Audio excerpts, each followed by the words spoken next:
धोती वाली चंदा हमारी भाभी हो। ओ चंदा भाभी सुनीता थोड़ा मीठे स्वर से, हल्का मीठे स्वर से। धोती वाली चंदा भाभी और बाबी सबके मारे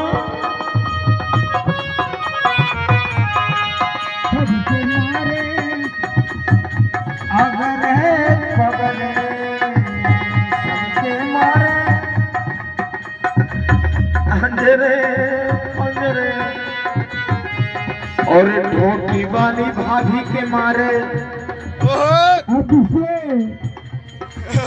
धोती वाली भाभी के मारे